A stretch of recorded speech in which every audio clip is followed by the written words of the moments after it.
Dear Song, thank you for the kind introduction, and let me take the opportunity to say that I'm very grateful to the organization for the opportunity to contribute to the underlying conference. Good afternoon, everyone. So today I'll discuss some challenges and needs related to the early soft error assessment and mitigation. I will also describe the benefits of using virtual platforms as an efficient means to address the covered challenge, I would say.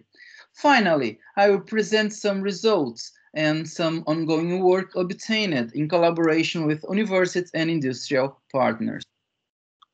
So to start, let's talk about evolution.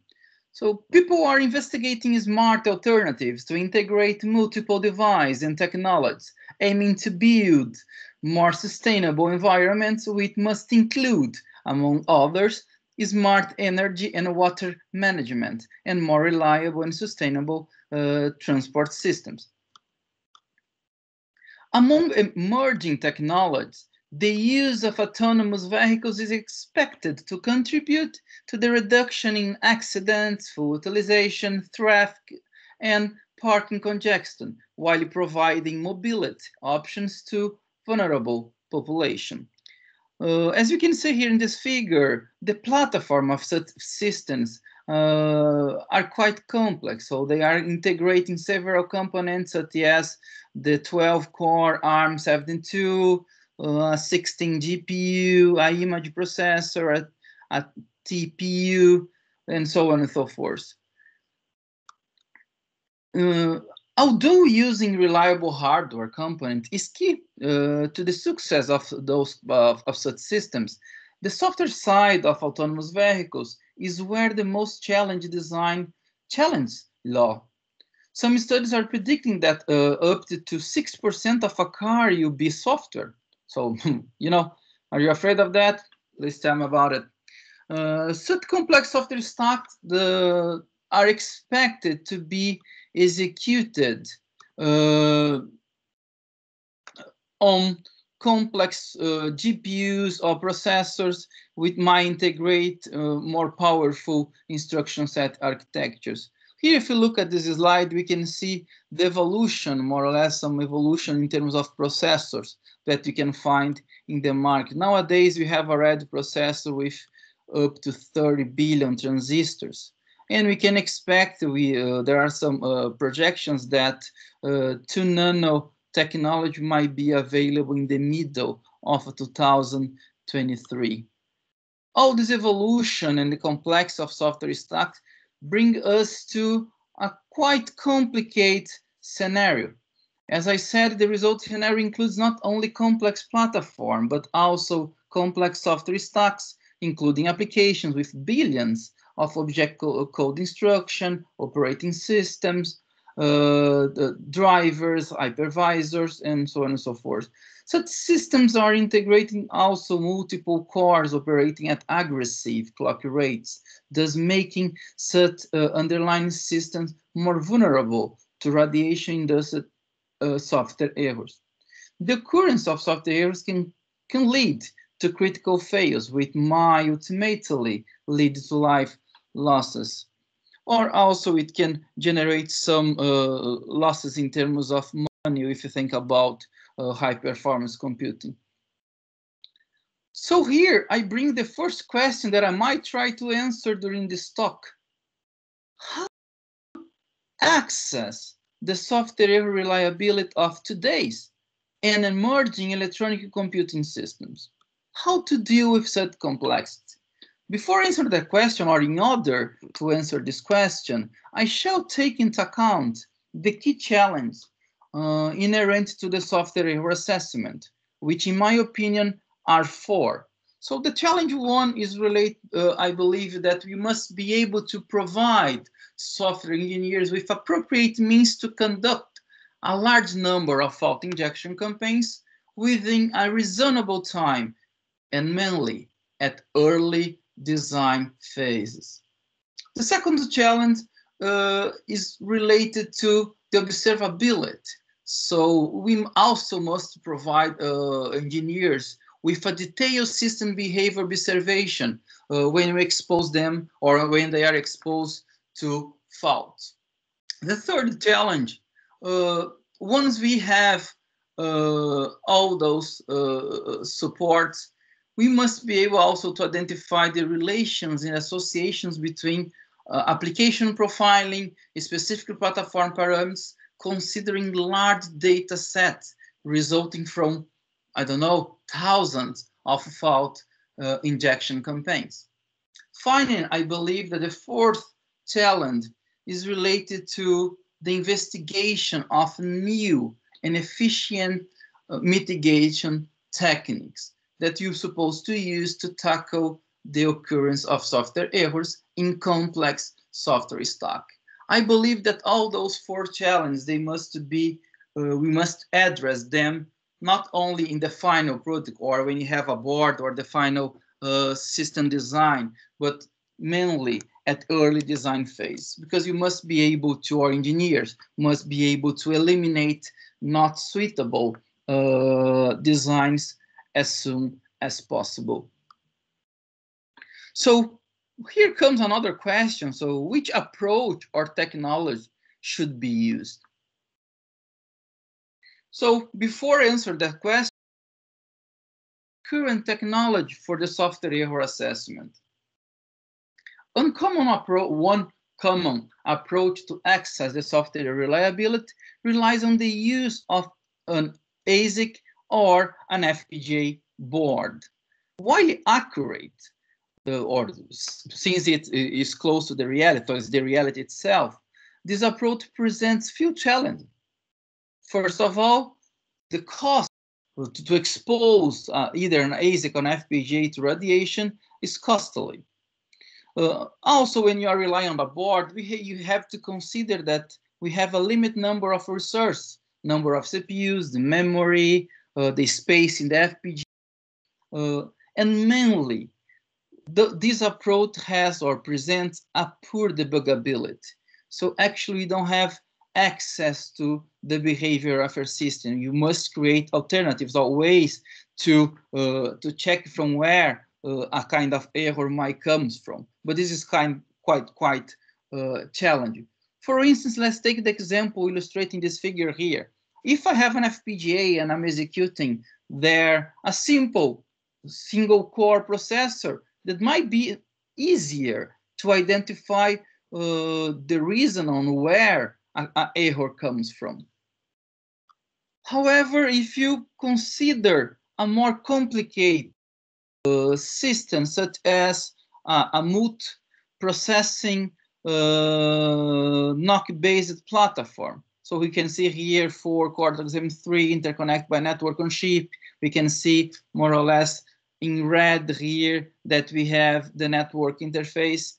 So when you expose that kind of a system to radiation, something that I had done in the past in the European neutral source, is quite complicated to check or to find from where the error comes from. The error can come from the processor here, or a component inside of this processor, or from a router, or during the transmission of a packet from the network to the processor, and there are plenty of possibilities. So when you expose those kind of systems, or a more robust and complex system to radiation, is quite complicated to deal with that without a proper debugging support. Another approach consider the use of low-level simulation.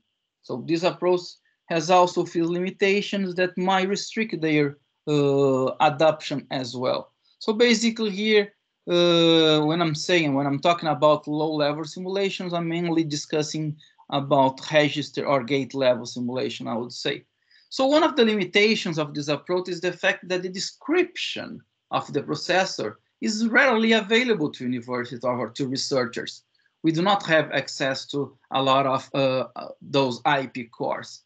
We might have access to some, but they are like old or they are not state of the art. So typically to simulate any component at RTL level, that will be very, very time consuming.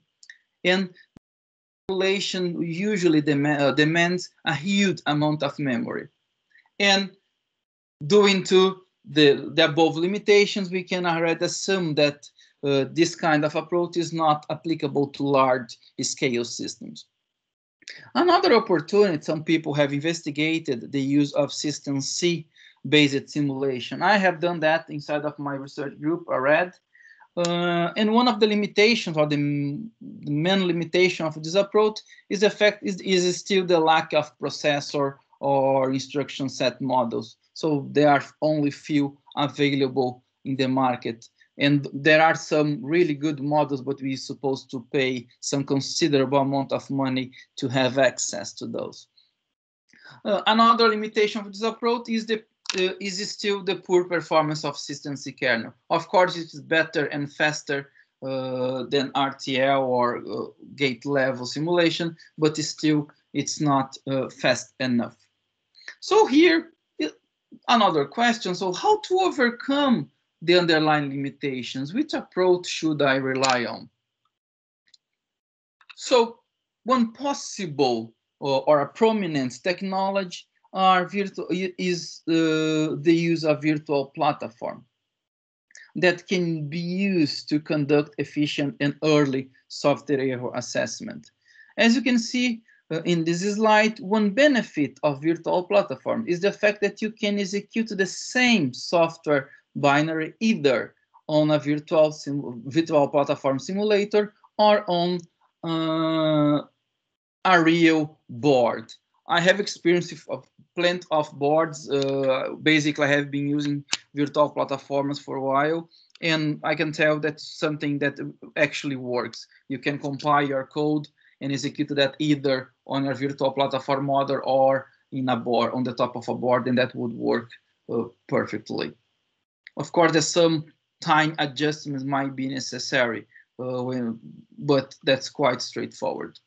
So virtual platforms, they have support to models such as this one here in this slide, where you can see you have a CPU. On the top of that, you can have an operating system. The CPU is connected to a bus. There are memories there. You can also have attached a WART, and you can play with that as the same way you would do in a real protoboard. Virtual platforms, they also have models of FPGA, so you can have quite the similar components that you have in the FPGA, and you can conduct a lot of explorations using such models before going to the actual hardware. So you can save time and improve your time to market. But I'm not here just to sell the virtual platform and their benefits, but also to explain you why I believe this is one efficient way to conduct software error assessment. So there are few and several, there are different kind of virtual platforms. As you can see here in this table, they differ, for example, in terms of occurrence. We have some functional accurate platform frameworks, and there are others that are cycle accurate, such as the DEM5, and there are others that are instruction accurate only, such as the overfishing engine that I have been using in this work here. So just to show you, for example, in terms of one of the benefits of that kind of simulation infrastructure is the performance simulation. That speed can go up to 1,000 of million instructions per second. So in terms of models of processor, we can find hundreds of processor models there, and they come from different IP providers such as ARM, MIPS, and so on and so forth. But still, there is an open question here. So under what conditions do the virtual platforms overcome the underlying limitations that I have presented to you already? So here, we can basically see that while irradiation exposure provides more great results when compared to real life, they are expensive, time-consuming, and lack of tools that enable developers to better understand the behavior of a fault are examples of its limitations. On the other hand, the use of virtual platform enables an efficient approach to evaluate the software error resilience, due to their design flexibility, debugging capabilities, and high-speed simulation. We can see here, I made just a comparison more or less, highlighting the benefits of virtual platforms when compared to the other approach. So we can see that usually the majority of virtual platforms, they are open source. So you can basically just have to request or to sign a kind of NDA, and you can have access to that for free. I have access to a few of those virtual platforms already. So they have a good support in terms of number of components, and they are quite flexible in terms of modeling, and they do have a good support, good debugging support. In terms of simulation performance, they are quite good as well, and they do require way less memory when compared to lower level simulation approach.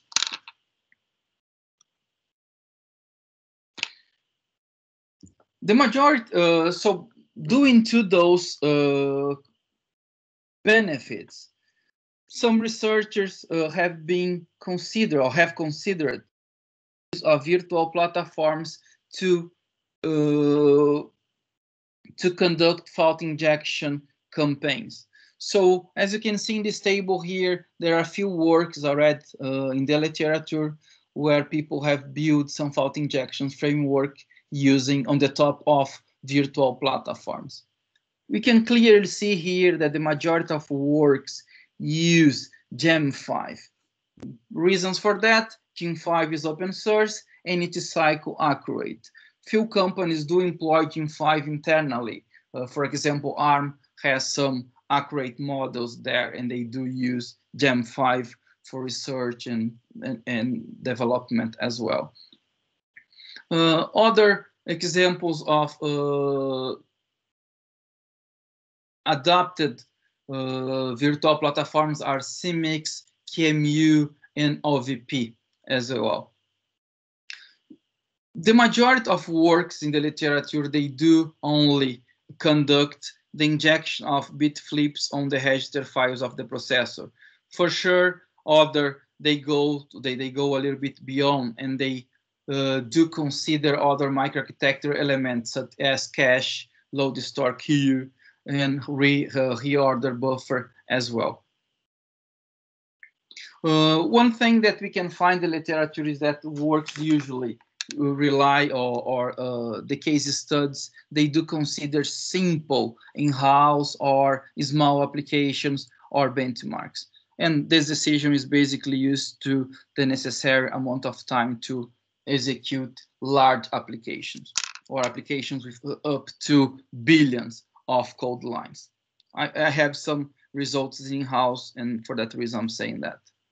If you look for this more complete table, you can see that there is none of the reviewed works, they do consider the opportunity of applying mitigation techniques at early design phases. So basically there is no, as far as I know, there is no commercial fault injection framework that integrates efficient software error assessment, identification, and mitigation at early design phase.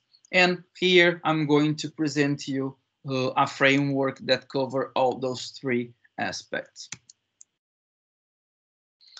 So this framework is like, I consider it as a cross-layer investigation tool. So aiming to address the challenge mentioned before, we have produced this tool set or this framework that supports not only the assessment, but also the mitigation of software errors early in the design phase. The proposed framework flow is organized in three main steps, I would say. So the first step is the profiling and software error assessment. The second one comprising or includes an automatic software error analysis that relies on machine learning techniques. And the third one, and the most novel contribution, is the capability of applying some mitigation techniques at early phase of the design space exploration.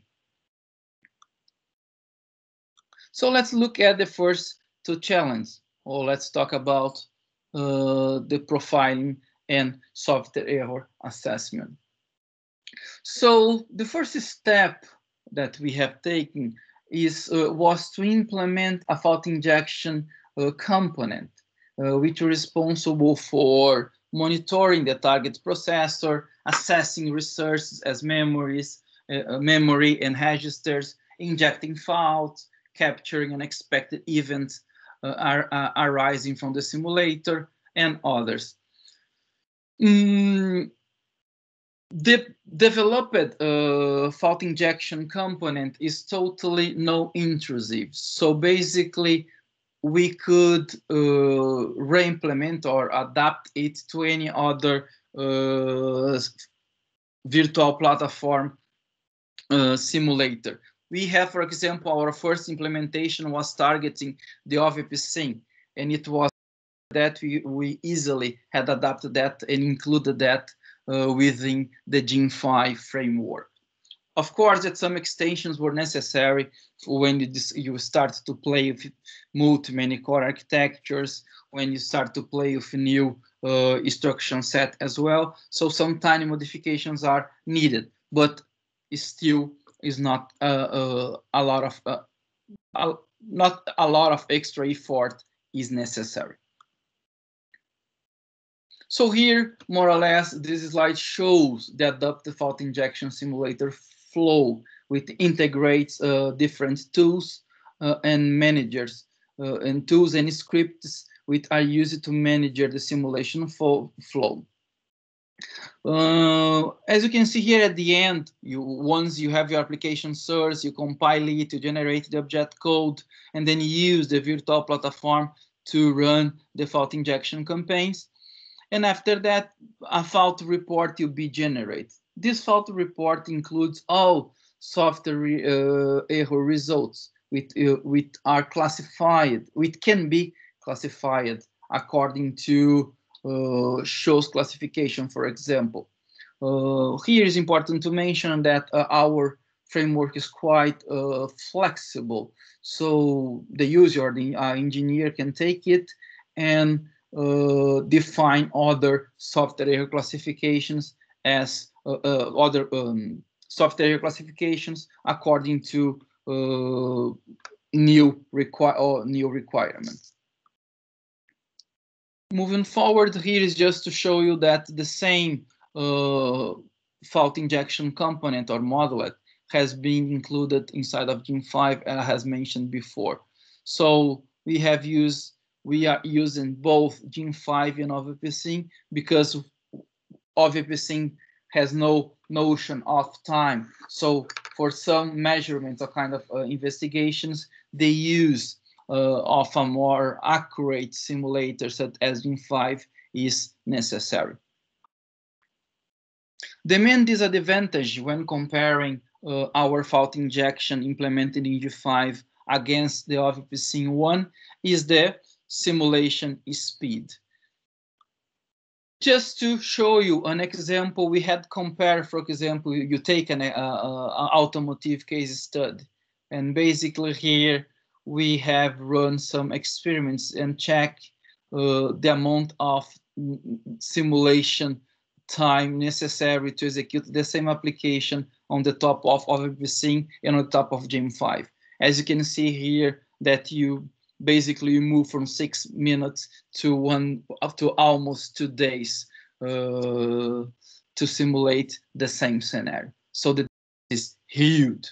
So when people look at me and say, Luciano, why you are not injecting faults in other processor elements? So the time to do that is huge, mainly when you're discussing about a more accurate virtual platform simulator such as Gen5. Aiming to boost or to improve the simulation performance, two fault injection techniques were implemented. So the checkpoint is a well-known technique, and we also propose a distributed fault injection technique. The second one, or the later, enabled us to run more than thousands of simulations in parallel. So it has been already validated in two supercomputers, and that works quite well. So the reason for that is that it has been built considering distributed tools which are compatible with the majority of supercomputer systems.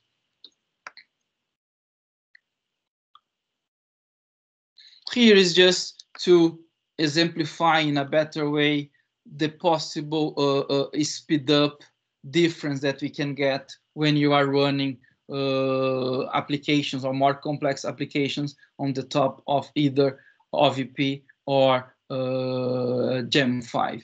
Here in this slide, basically we are varying the time slice, and we are considering applications that are modeled considering different programming models as well. And you can see here at the top, we have the results for OVP, while Gem5 here is at the bottom. So when you compare the OVP benefits against Gem5.1, I can tell you that the OVP fault injection framework that I have developed provide extra capability, I would say. So we are able to run more customized kind of fault injection campaigns defined according to application, either application or system characteristics. So, for example, it supports a specific fault, critical function software error analysis. So we can, during the fault injection, to define which application function we are going to focus on. So basically, can only inject faults there, and you can add some extra traceability inside of that function to see exactly how that function would behave when exposed to faults. The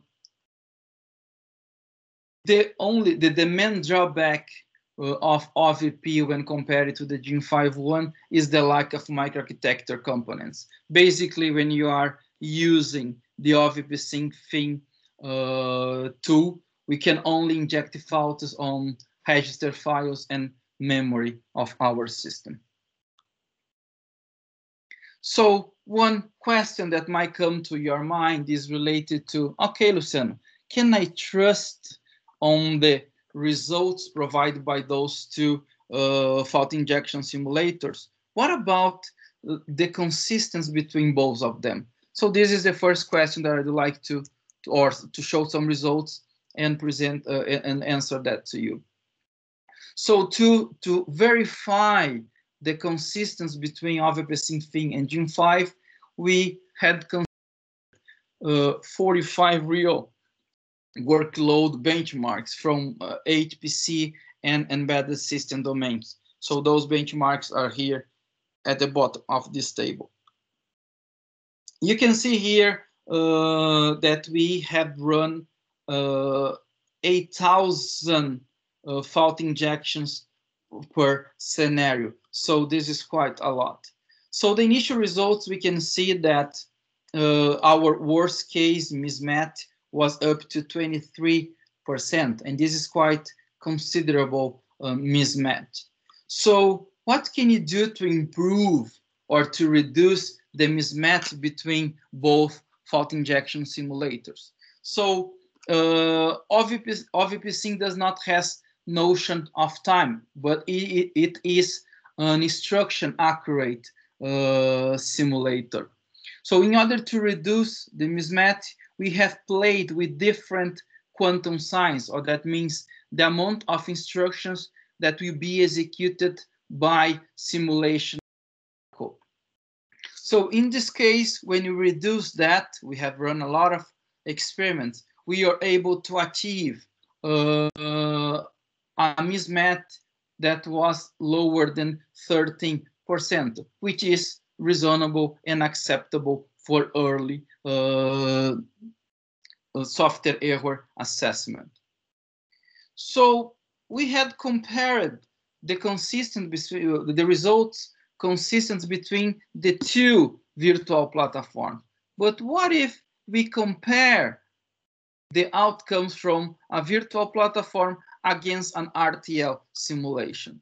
So we have done that as well, where basically had compared the OVP sync thing against an RTL fault injection implemented at RTL level. We have considered here two processors, the Cortex M0 and Cortex M3. We also consider both bare metal, and we also run the applications in bare metal or on the top of FreeRTOS. We also have modified, we have used different compilers and optimization flags, and the number of applications that have used was 26. Okay, the number of faults for this exploration here was almost 2 million fault injection simulators. As you can see here, the absolute mismatch was below the 8% in that case. So that means that when you are using, for example, OVP sync thing to conduct software error assessment, and you are inject only on the register files, our mismatch would be totally acceptable, given the benefits obtaining through the high performance, obtaining through the simulation, the good simulation performance provided by OVP sync thing.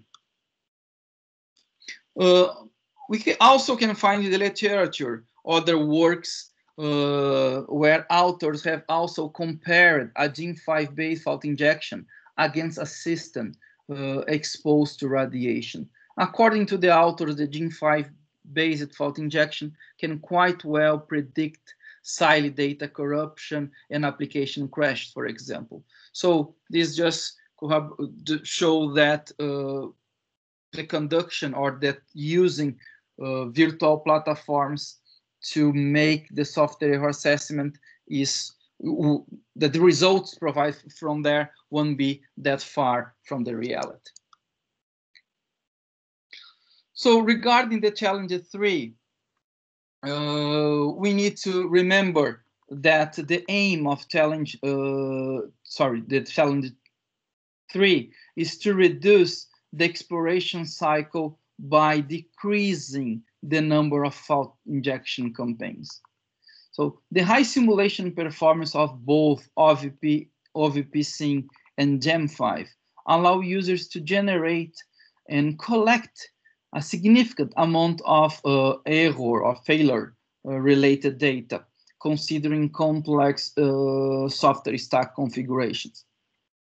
So the more data, the more difficult and time consuming is to identify relations between fault injection campaign results and platform parameters. So aiming to overcome such a challenge, we developed an engine that uses Skykitlearn, thus enable engineers to search for the most relevant parameters to the system reliability. Here is an example where we use as input the microarchitecture information provided by Gen5 simulator. So those microarchitecture informations include memory usage, application instruction, composition, and so on and so forth, as inputted values. And we had considered as well all the software results gathered from millions of fault injections. Here is the experimental setup used to conduct this experiment here. As you can see here, we have used a supercomputer for the university, for the previous university I was working in, and we had run more than 1.2 million more than 1 million injections here. And we have considered realistic software stack, that means unmodified Linux kernel and different parallel benchmarks, considering its implementation, its serial and parallel implementations.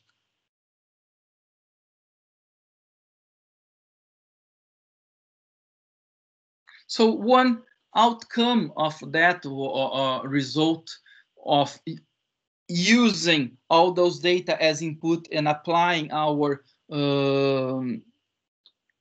machine learning engine there is the fact that we were able to identify, for example, that MPI's applications have a better workload balance among the used cores. In other words, I might say that the number of execution instructions per core is very similar. For instance, the average difference concerning executing instructions per core is around 4% for both ARM V7 and V8 consider MPI applications, while the OpenMP variation reaches up to 16%. This is just one example of the capability of our machine learning based engine.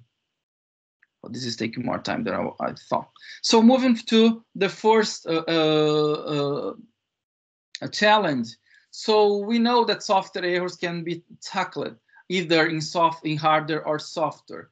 While software usually leads to more area, the hardware approach leads to more area.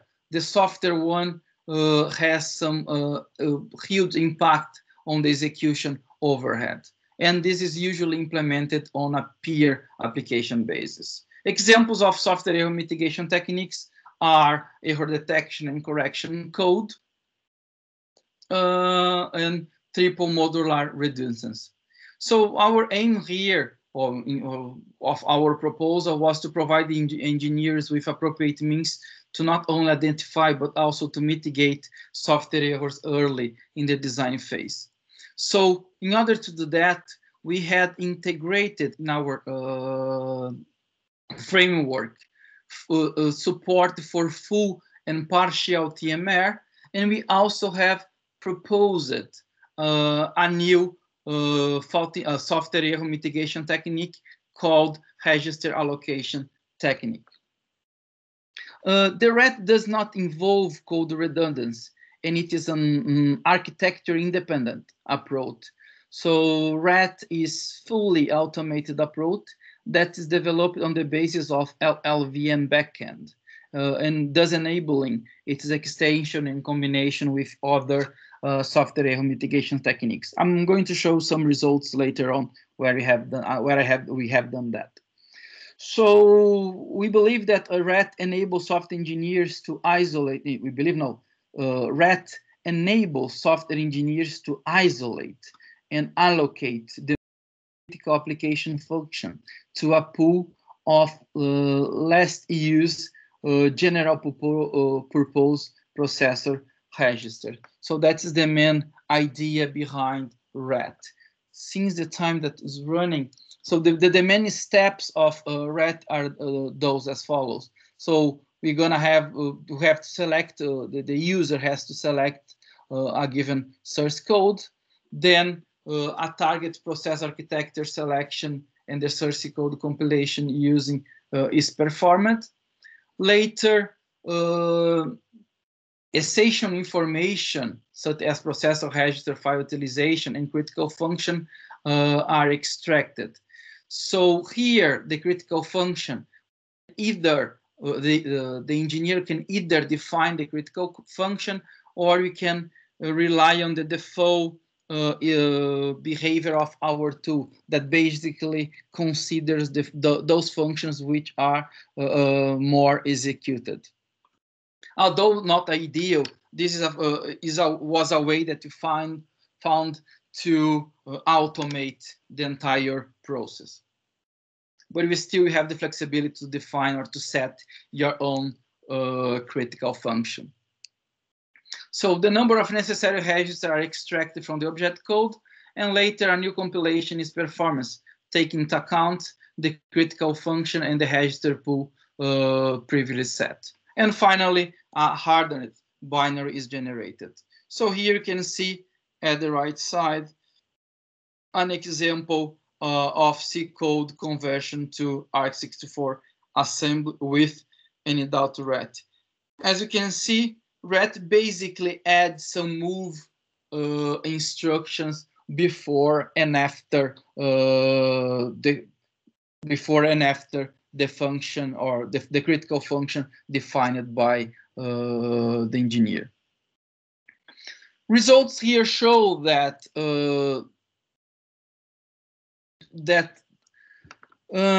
the RET cost in terms of extra code is really low, is basically negligible. So it's 0.15% in the worst case here when looking at the benchmark key. Okay. In terms of reliability, when you look at this plot here, we can see that the TMR, the full TMR technique has better results in 6 out of the 13 benchmarks. RET, in turn, provide better results in 2 cases only. But when you apply TMR plus RET, we can see that the results were better in 5 cases, in 5 situations. So the most important thing here is that the application or the reliability of the applications varies from one mitigation technique to another. So these results basically show the importance of providing engineers with tools that would allow them to analyze the impact of different mitigation techniques at early design phase. The software engineers might be able to identify the most suitable ones considering their application or system constraints. So moving to the conclusions, so virtual platforms offer basics or good basis to conduct early software error assessment. So it provides a good simulation, a proper simulation performance, the design flexibility and good debug support are other benefits of such kind of frameworks. And result consistency is reasonable to eliminate not suitable solutions at early design phases. So the use of machine learning along with virtual platform is an efficient means to for early assessment of software reliability as well. So here, in terms of machine learning, we are planning to develop a self-driven tool. So here we are only using unsupervised and supervised machine learning techniques, and our idea is to move for a total automatic tool. We also plan to investigate new software error mitigation techniques. So one of the main conclusions of our investigation is the fact that engineers must be able to identify not only the occurrence, but also the characteristics, or let's say functions, for example, of applications that contribute more to the event or occurrence of software errors. So to that, new tools and techniques are needed. So early software mitigation is also utmost important. So presented framework support that support both early software assessment and mitigation. So future works also include the inclusion of a self-driven reactive phase, as I already said. We also are planning to employ our framework to explore the software reliability of machine learning-based applications, and we are keen to explore new and lightweight mitigation techniques. Some related publications are here in this slide, and taking for your time, and patient. So I'm open now for questions.